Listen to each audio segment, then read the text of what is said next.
Welcome to you friends. Step for special. In this video, we see DED paper 3rd, unit 1.4, gender equality. So let's start.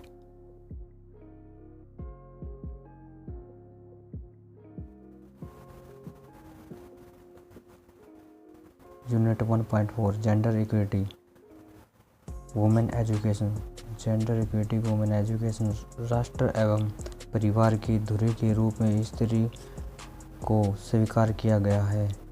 अतः हमारे संविधान में स्त्री शिक्षा के लिए विशेष प्रावधान दिया गया है। अकॉर्डिंग टू राधाकृष्णन, शिक्षित स्त्री के बिना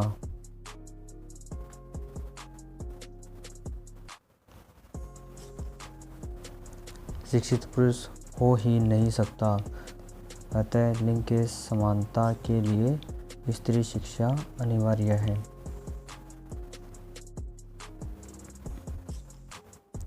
हिस्ट्री ऑफ जेंडर.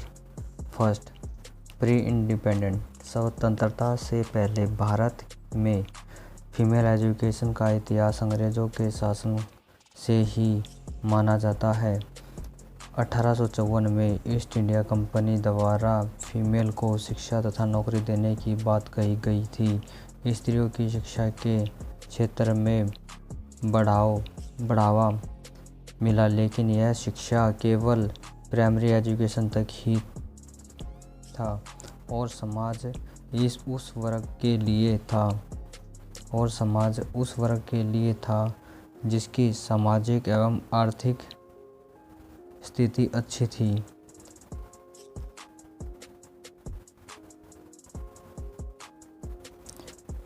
(1854) से 1882 तक शिक्षा 2% तथा 1947 तक 6% स्त्री साक्षरता को बढ़ावा मिला।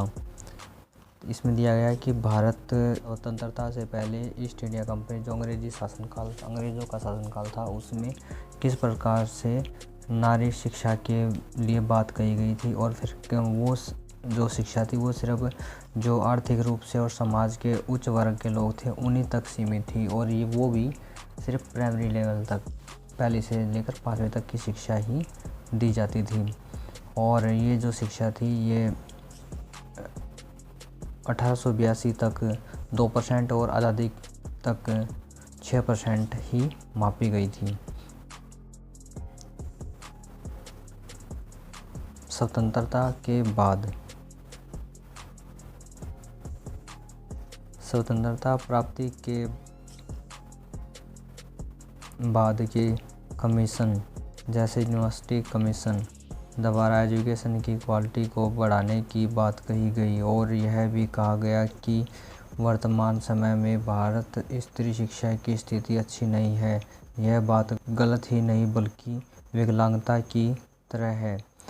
1958 में national constitution on women education का निर्माण किया गया।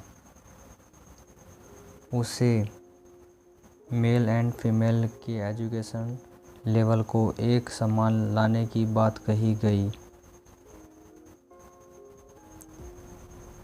1958 ईस्वी में स्त्री साक्षरता का दर बढ़कर 8.9% हो गया। 1964 में कोठारी आयोग का निर्माण किया गया जिसमें स्त्री शिक्षा को व्यापक पर बढ़ावे की बात कही गई और स्त्री शिक्षा के लिए नेशनल पॉलिसी का निर्माण किया गया। 1968 में किया गया नेशनल पॉलिसी का निर्माण जिसमें स्त्री शिक्षा के लिए बात कही गई थी। इसमें बताया गया स्वतंत्रता प्राप्ति के बाद भी किस किस प्रकार से जो नारी शिक्षा के लिए अनेक प्रकार के पॉलिसियाँ कानून बनाए गए और उनको किस प्रकार से लागू करने की बात कही गई, लेकिन फिर भी उनमें इतना सुधार नहीं हुआ जितने की उम्मीद थी।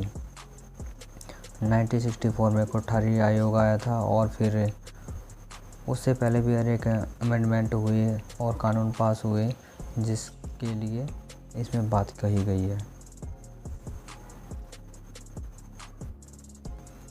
करंट पॉलिसी वर्तमान समय में स्वतंत्रता से पहले एवं स्वतंत्रता के बाद स्त्री शिक्षा के लेवल को सुधारने के लिए भारत में सक्रिय रूप से कार्य किया।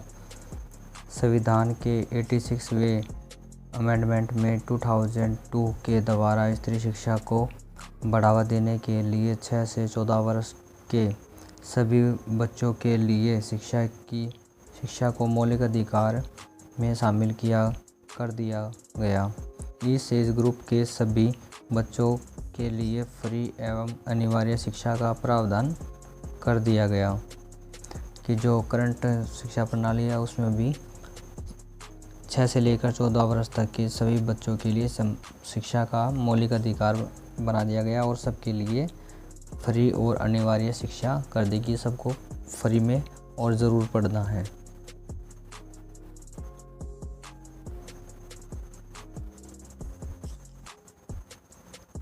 नेक्स्ट पॉइंट दिया गया है आवश्यकता क्यों, कि जो नारी शिक्षा है उसकी आवश्यकता क्यों हुई।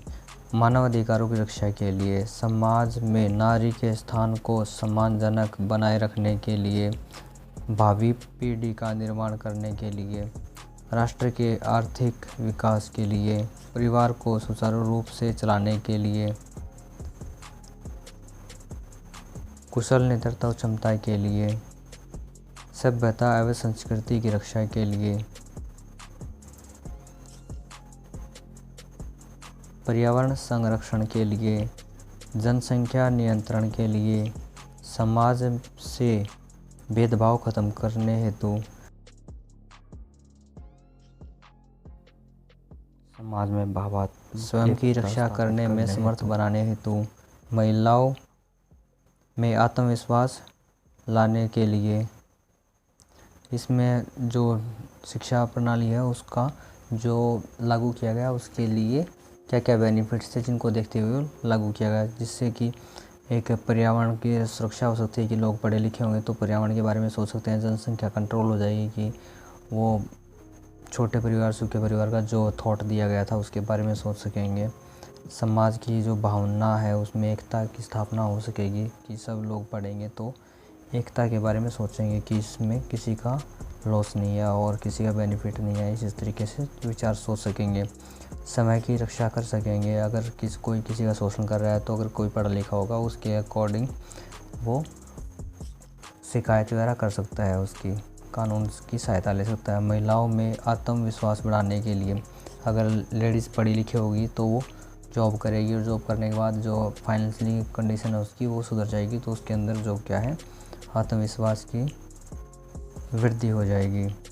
स्त्री शिक्षा को बढ़ाने हेतु सुझाव, बालिकाओं के लिए अनिवार्य नामांकन, बालिका विद्यालय की स्थापना करना, बालिका विद्यालय घर के समीप स्थापित करना, ये स्त्री शिक्षा के लिए जो स्टेप्स थे जो उठाए गए थे।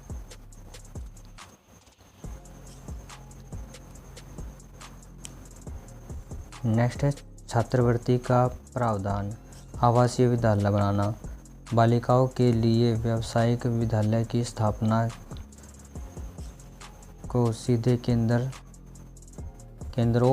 को खोलना, निर्देश व परामर्श केंद्र खोलना, संविधान द्वारा महिला शिक्षा के लिए ग्राम पंचायत बनाना, आवश्यकता अनुसार पाठ्यक्रम का निर्माण करना, ये सब रिस्पॉन्सिबिलिटीज़ दी गई। बाधाएं कि अगर स्कूल खोलते हैं लड़कियों की शिक्षा के लिए बात करते हैं तो उसके अंदर कौन कौन सी समस्याएं आएंगी जो इस प्रकार से हैं। समाज का संकुचित दृष्टिकोण, कि जो समाज में लेडीज़ के लिए जो एक गलत अवधारणा है कि ये सिर्फ घर का ही काम संभाले, ऐसी विचार ही हैं वो। कुछ विशेष जाति और संप्रदाय में स्त्री शिक्षा को अच्छा नहीं माना जाता। बालिकाओं को मेहनत मजदूरी में लाना, कि जो लेडीज़ हैं वो घर का काम करेंगी, खेतों में काम करेंगी, मजदूरी करेंगी, इसलिए बालिका शिक्षा के लिए उचित सुविधाओं का अभाव होना, कि लड़कियों को पढ़ने के लिए अच्छे से फैसिलिटी नहीं होना, बालिकाओं का पारिवारिक जिम्मेदारियों में आगे रहना, कि जो लड़कियां हैं घर परिवार में काम में लगी रहती हैं, ये वाला। बालिकाओं के स्वास्थ्य में गिरावट होना, कि जो लड़कियां हैं उनका हेल्थ है वो अच्छा नहीं रहता, समय निर्णय लेने में समर्थ न होना, कि जो लड़कियां हैं वो सेल्फ डिसीजन नहीं ले सकती, उनको घर परिवार के बड़े बुजुर्गों से परमिशन लेनी पड़ती है। महिलाओं की विद्यालय में पर्याप्त संख्या न होना, कि जो फीमेल टीचर्स हैं उनकी स्ट्रेंथ नहीं होगी स्कूल में, इसलिए भी लड़कियां स्कूल में जाने से कतराती थी। नेक्स्ट दिया गया है महिला शिक्षकों का अभाव होना, कि जो लेडीज़ टीचर्स हैं उनकी कमी होना। ये सब प्रॉब्लम्स थी जो सामने आई। और अधिक जानकारी के लिए बने रहिए हमारे